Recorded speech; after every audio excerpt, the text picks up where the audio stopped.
반갑습니다. 심리학당입니다. 행복하시죠? 네, 행복하셔야 됩니다. 자, 오늘 행복하기 위해서요, 우리 함께 알아볼 이야기는요, 박세리 씨 사건이요. 근데 치사하게 박세리 아버지가 나쁜 사람이고 과거에 어땠고 돈을 얼마나 해먹었고 뭐 이런 얘기 하자는 거 아닙니다. 또 박세리 씨가 얼마나 피해자고 얼마나 불쌍한 사람이다 이런 얘기를 하고 싶은 것도 아니에요. 그 기본에 깔려있는 인간의 기본적인 본성, 그 심리는 과연 무엇이냐에 대해서 이야기하고 싶은 겁니다. 네, 자, 한번 제가 질문해 볼게요. 우리 구독자 여러분들은요, 딸이 박세리예요. 한 600억, 700억을 혼자서 벌어냈어요. 그런 딸 멀리하고 그런 딸한테 돈 달라는 소리 안 할 자신 있으실까요? 내 아들이 임영웅이에요. 벼락스타가 됐어요. 몇십억은 쉽게 벌어요. 그런 아들을 거리를 두고 그 아들한테 돈 달라는 소리를 안 할 용기, 자신 있으신가요? 사실 쉽게 대답 못합니다. 저 또한 마찬가지예요. 네, 이게 인간의 본성입니다. 그렇기 때문에 그 본성을 알아야 우리가 이런 행동들을 덜 할 수 있는 겁니다. 아셨죠? 아니, 내 아들이 임영웅이고 내 딸이 박세리면 뭐 조금 뭐 밥도 얻어먹을 수 있고 용돈도 얻었을 수 있잖아요. 근데 그게 선을 넘어서는 게 문제잖아요. 그죠? 그래서 오늘 여러분들과 나눌 이야기는 이것에 대한 인간의 본성, 그 동일시에 관한 이야기입니다. 먼저 이 흑인 문화에서 좀 찾아봐야 돼요. 흑인 문화에서는요, 호미 문화와 떡그 문화가 있어요. 이 호미 문화는 흑인 사회, 특히 할렘과 같이 아주 열악한 환경에서 자란 꼬마 아이가 대단한 힙합 스타가 되거나 아니면 아주 훌륭한 스포츠 스타가 되면 그 친구는 그 마을 전체를 다 먹여 살려야 된답니다. 안 그러면 난리가 난대요. 네, 실제로 살해, 암살도 벌이고 그렇기도 합니다. 자, 그 다음에 떡그 문화가 있어요. 떡그 문화는 뭐예요? 흑인 아이가, 그 꼬마 아이가 예를 들어서 갱단에 가입을 안 하고 학교를 열심히 다닌다. 또 마약을 안 하고 공부를 한다. 또 흑인 사회에 일원이 안 되고 백인들하고 자꾸 놀러 다니고 같이 공부하러 다닌다. 이러면 비난하고 헐뜯고 협박하고 이렇게 됩니다. 왜? 너와 내가 똑같은데 어디 너만 특별하려고 그래. 이렇게 되는 거죠. 맞죠? 네, 이거는 재밌게 우리 그런 것도 있잖아요. 우리도 그래요. 네, 호미 문화 우리도 그렇습니다. 아들이 의사, 아들이 뭐 대기업의 임원 이러면 어때요? 일단 아들이 의사면은 어머니가 어때요? 야, 내가 우리 아들 키울 때 얼마나 고생했는데 말이야. 뭐 시집살이 장난 아니죠? 그 다음에 아들이 대기업 임원이다. 그러면 어때요? 저기 조카, 네, 그죠? 친척, 취업 청탁 매번 들어옵니다. 아우, 우리 애 좀 봐줘봐. 아무 힘없고 아무 관련 없는 거에 대해서 이야기를 우린 부탁을 하죠. 우리가 이래요. 네, 떡그 문화 어때요? 재밌는 거. 네, 예를 들어서 외국에서 유학을 하고 왔어요. 한 2년. 그러면 그 친구는 거기서 생활하기 위해서 자연스럽게 그들의 문화를 받아들일 수밖에 없어요. 그럼 어떻게 행동해요? 오케이, 예, 이럴 수 있어요. 이런 제스처 당연히 할 수 있잖아요. 근데 그 친구가 유학을 한 2, 3년 하고 한국에 돌아왔을 때 바로 만나요. 그 다음에 우리 욕하죠. 야, 네가 미국 물 먹고 왔다고 재수없다, 야, 집어쳐. 그죠? 심지어 이런 얘기도 하잖아요. 저 대구 출신이고 부산 출신인 분이 서울에 올라와서 생활하다가 명절날 내려가요. 그러면은 마리아, 나는 오늘 저기 배고파서 그러니까 물 먹자. 뭐 이러면은 그 부산 대구 사람들이 뭐라 그래요? 야야, 가시나야, 재수없다, 야, 뭐 이렇게 서울 말을 하노? 이러잖아요. 이것도 우리 인간 본성에 깔려있는 떡그 문화예요. 네, 이거 기본에 흐르는 감정은 뭐냐면 동일시입니다. 동일시. 너와 내가 다르지 않다는, 그리고 너와 내가 같아야 된다는 거죠. 네, 그럼 이 동일시가 어떤 형태로 발달을 하냐면 첫 번째는 가장 가까운 관계예요. 가족, 친척. 그러니까 내가 그의 성공과 그의 성장에 일정 부분 기여를 했다라는 거에 따라서 자신의 권리, 이런 것들을 주장하게 되죠. 그러니까 그 개천에서 난 용이 이룬 성공과 부와 명예를 내가 함께 나눠 가져야 된다고 생각해요. 이게 대표적으로 박세리 씨 그랬잖아요. 그죠? 정말로 어려울 때, 한 푼 없을 때 이 아버지가 미국에 가서 가방 메고 다녔을 거예요. 지금도 그 얘기를 하면서 자식을 압박할 겁니다. 우리 이런 거 많잖아요. 야, 내가 너를 어떻게 키웠는데 말이야. 아버지한테 이런 것도 못해줘? 이런 얘기들 하잖아요. 그죠?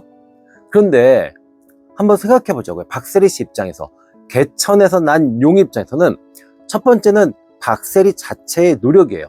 그 개천에서 난 용이 진짜 열심히 노력했을 거예요. 그리고 실력이 있었을 겁니다. 거기에 운이 따랐죠. 운은 두 가지를 얘기할 수 있어요. 대운과 소운이요. 그 당시에는 어땠어요? IMF였어요. 그래서 나라 전체가 너무 우울했어요. 그러니까 어떻게 돼요? 히어로, 영웅을 찾았어요. 그때 박세리 씨는 영웅이 된 거예요. 그래서 그렇게 많은 사랑을 받고 그런 상징이 된 겁니다. 임영웅 씨도 마찬가지죠. 트로트 가수가 얼마나 많습니까? 그런데 코로나 시기에 나라 전체가 멈췄고 우울할 때였어요. 근데 이름과 마찬가지로 영웅처럼 등장해서 값싸게, 그죠? 네, TV만 틀면 노래를 불러줬어요. 신금을 울렸죠. 위로를 해줬죠. 개운이 맞은 겁니다. 근데 맞죠? 그리고 소운, 박세리 씨 같은 경우는 그 워터 해저드에 빠졌던 그 공을 웨지로 탁 치고 올렸을 때 그것이 정말 운이 좋게 자기가 원하는 곳으로 공이 탁 갔죠. 그 한 샷이 국민들한테 주는 메시지는 어마어마했습니다. 맞죠? 임영웅 씨는 어때요? 임영웅 씨는 그 멤버들과의 경쟁들, 그죠? 그런데 사실은 임영웅 씨를 따라갈 수 있는, 각자 다 훌륭한 가수들이긴 했으나 임영웅 씨의 전체적인 어떤 이 아우라, 느낌을 위로해 줄 수 있는 그런 느낌을 가진 가수는 없었어요. 이거는 소운이죠. 맞죠? 그러니까 사실은 개천에서 난 용은 정말 피땀 흘리게 노력했고 실력을 쌓았고 거기에 운이 맞았기 때문에 성공한 거지, 이들 부모가 얼마나 희생을 했고 부모가 얼마나, 친척이 얼마나 아껴줘서 정말 애틋하게 대해줘서 성공한 건 아닙니다. 사실은 물론 기회를 준 건 맞아요. 그것마저 부정하자는 건 아니에요. 그러나 그들이 주장하는 것만큼 그것이 전부는 아니라는 거죠.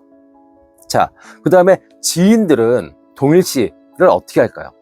떡으문을 합니다. 그래서 비난하고 끌어내리려고 해요. 예를 들어서 제가 임영웅의 친구다. 그러면 저도 그럴 겁니다. 일단 냅두면, 자기 반성 안 하고 본성대로 행동하면, 야, 임영웅, 야, 어렸을 때 나한테 엄청 맞았었게. 좋은 소리 안 나와요. 미담? 웬만하면 안 나옵니다. 정말 엄청나게 훌륭한 사람 아닙니다. 네, 맞죠?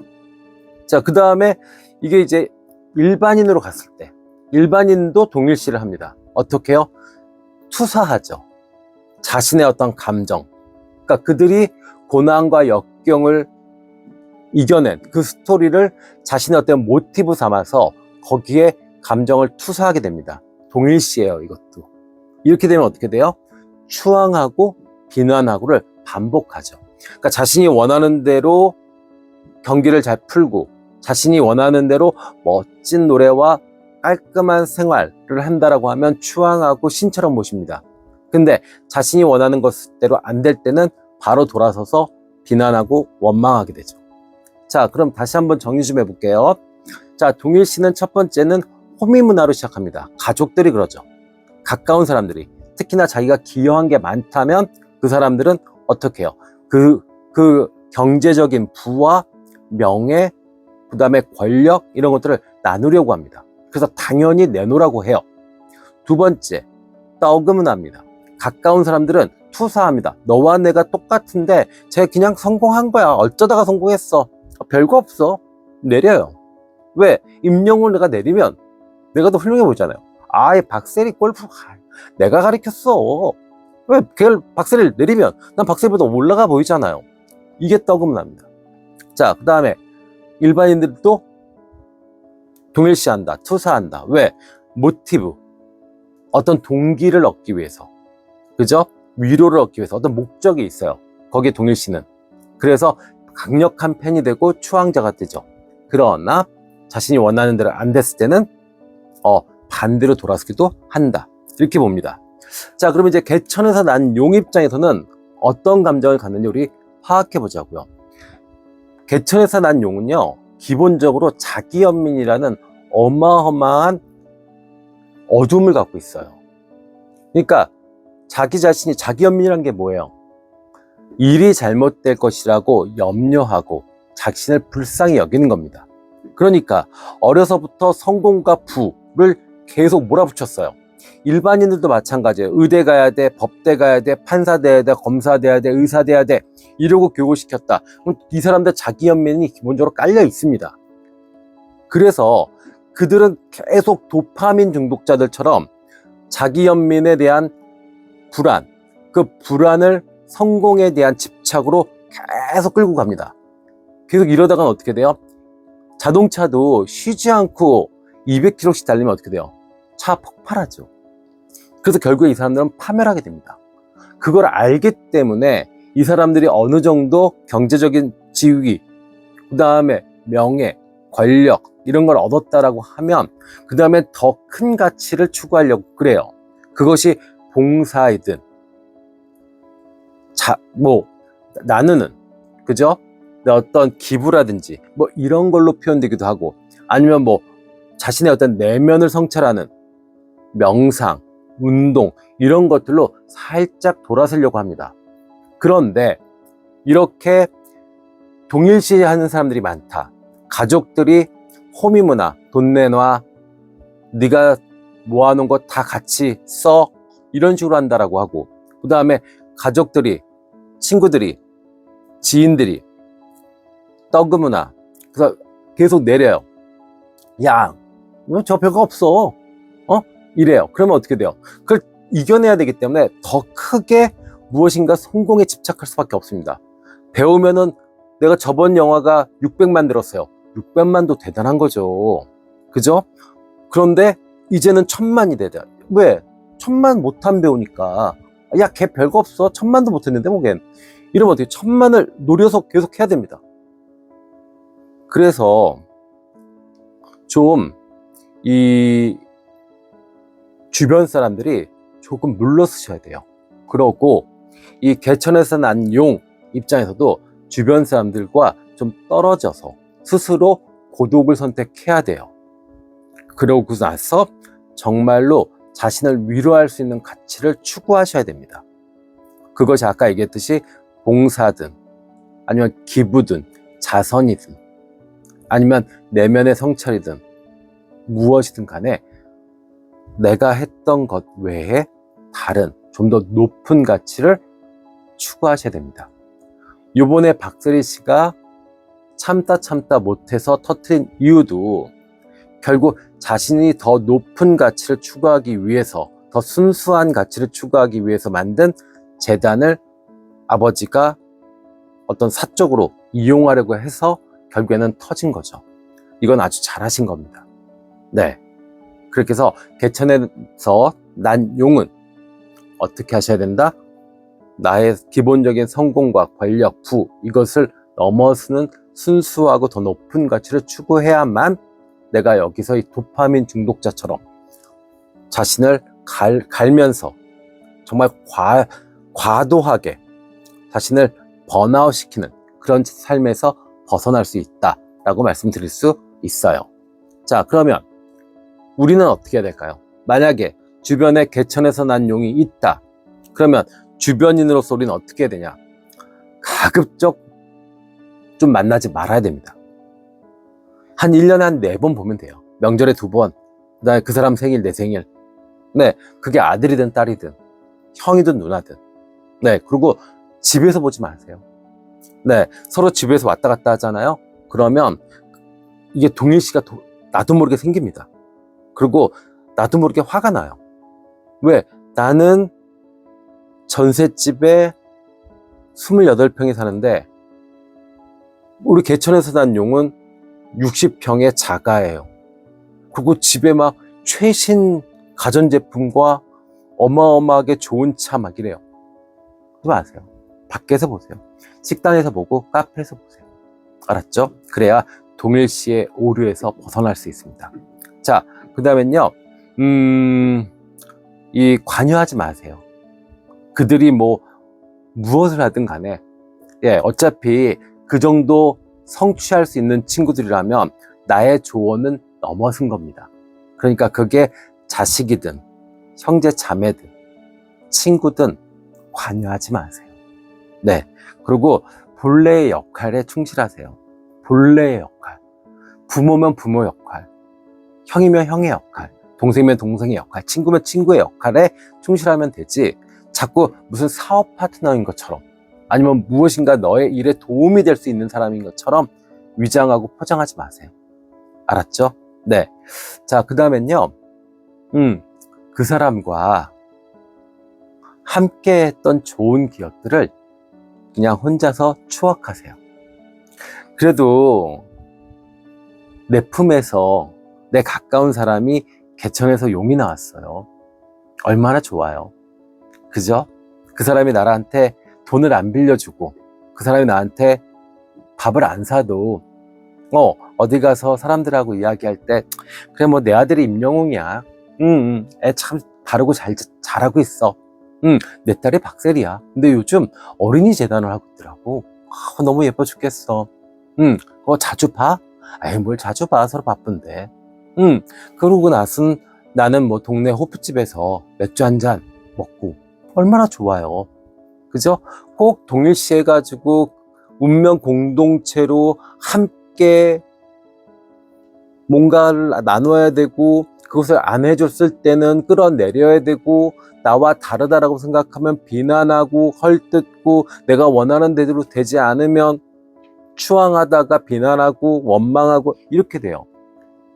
아셨죠? 네, 그러지 마세요. 그들의 삶은 그들의 삶이고요. 내 삶은 내 삶입니다.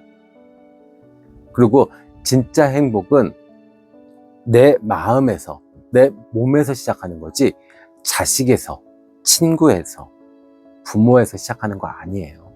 그리고 어떤 어마어마한 개천에서 난 용, 스타, 영웅의 날을 행복하게 만들어주지 않아요. 아셨죠? 그래서 오늘 나눈 이야기의 주제는요, 동일시.